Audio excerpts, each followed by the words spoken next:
Hello everyone, welcome back to my YouTube channel. My name is FPLElmer, and we're going to be going through my Matchday 4 team selection for the Champions League Fantasy, and as well as my Matchday 3 team review, and also some transfers I'm going to be doing as well before Matchday 4. But before I get into that, finally managed to hit 630 subscribers, and the next goal is 650 subscribers. So if you're new around here and enjoying the content, make sure you subscribe, make sure you leave a like, make sure you hit that bell so you don't miss any content going up on the channel. And not wasting any much time, let's get straight into it.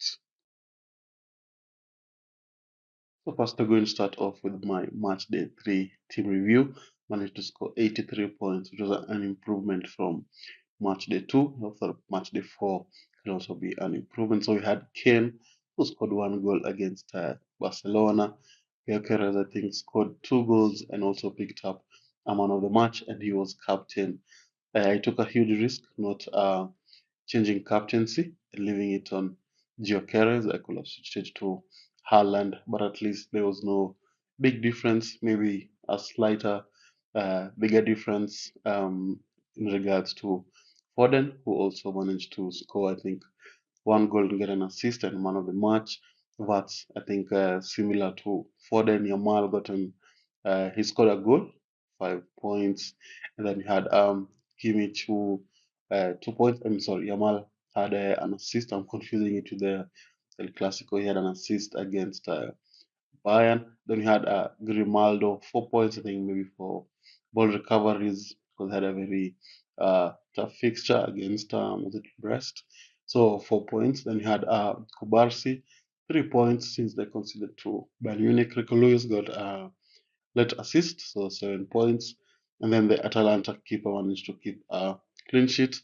On the bench, I had Kobel, Valverde, can't remember the rest, but yeah, that was the team for match day 3. 83 points, very strong performance. Over match day 4, you can be able to improve on that. So now let's look at what match day 4 has in store for us.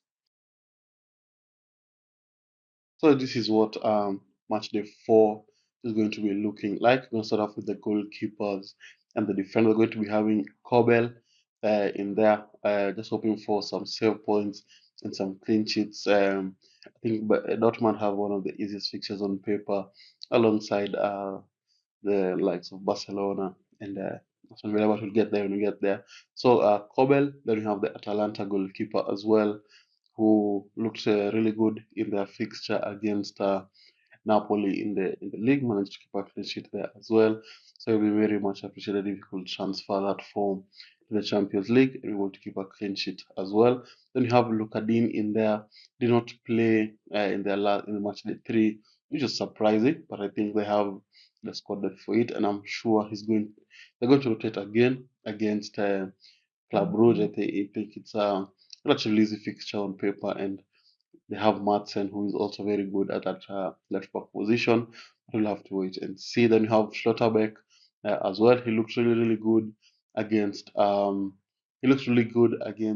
Stuttgart. Was it one of those teams in their weekend fixture? He looked really, really good. He got a lot of ball recoveries, a lot of blocks. He was very, very, very good. I hope that he can be able to perform the same way in the Champions League. Then you have Grimaldo. Bayer Leverkusen have a very tough fixture against Liverpool, but Liverpool have not been looking good as well. They've been scraping some wins here and there, and I thought the likes of Grimaldo can be able to take advantage of that leaky defense and be able to perform. Then you have Rico Lewis against Sporting. He did not play in the week during the weekend. I mean, he did not start during the weekend. Classic Pep Roulette, after telling us that he's going to start, that he's going to be, he cannot be rotated, but behold, Pep did that's what he wants, and he rotated Rico Lewis. And so I'm hoping that for match day 4, he looks like he's going to be locked in. Maybe Guardiola is going to get the rest, but you never know with Pep. So just hope that Rico Lewis plays and hope that he's going to perform. Then you have Kubarsi, just a clean sheet, just maybe this time maybe a cheeky goal, but he's not one of the tallest players, so maybe just a clean sheet and some ball recovery will be very much appreciated. So that's the goalkeeping and the defending departments. Looks pretty solid, full of ball recoveries, I'd say, and full of attacking returns. So now let's look at the midfielders. So this is how the midfield is going to be looking like. Going to be having Yamal and Rafinha from Barcelona. I'm going to be transferring out Valverde, and in comes Rafinha in there. I know that they're going to have a similar performance to the one they had in match day 3. Also during the week, they managed to perform the both of them. So yeah, I'm sure Olmo maybe is a cheaper alternative. We also might perform. Maybe bringing in Lewandowski not going to be ideal, but for now, I'm going to be bringing in Rafinha in there, who's been also been very electric this season, been very, very good in that left wing position.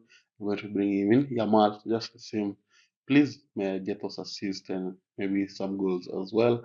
Then we have Foden against Sporting. I know he did not look good in the Premier League fixture, but he's been looking very good in the Champions League games, and that's why I'm going to be bringing him in.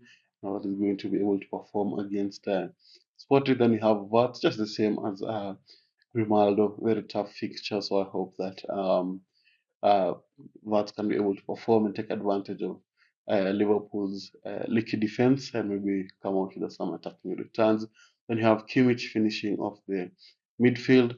Of course, Bayern need to bounce back from think they have had back-to-back defeats. They need to bounce back and against Benfica.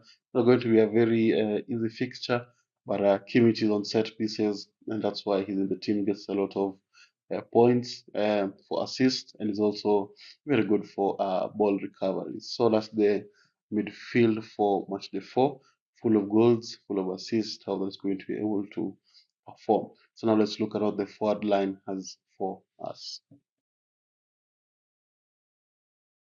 So this is how the forward line is going to be looking like. Going to be having Harry Kane in there against Benfica. That's how that is going to be able to perform and get some attacking returns. To be very, very much appreciated. He's been killing it this season, and how that is going to do it against Benfica. Then you have Duran against Club Brugge. I just think Aston Villa are going to rotate. That's why I've gone for Duran. I've taken out Gio Keres for match day 4 because they're playing Man City, very tough fixture. The Man City have been looking very poor defensively, so maybe take a punt. But I'm just going for that differential pick and hope that Duran is going to start and hope that he's going to be able to perform. Then we have Haaland finishing off the team. He's been very, very poor in the league, but in the Champions League, he's been performing really, really well. And that he can be able to gain back his momentum in front of goal by playing against Sporting. It will be a very tough fixture, of course, but Man City are very strong and hope that Haaland is going to perform as well. So that's the team. That's the forward line as well. That's the team. Looks pretty solid. Of course, you all know the drill. You play the first people who are playing on Tuesday, which is the 5th, and then put the players playing on the 6th according to priority. So the high priority players who are playing on the 6th, put them in the team so that you don't have to think about transferring and subbing them in a lot, and put the low priority 6th players on the bench. So yeah, hope you've gotten that.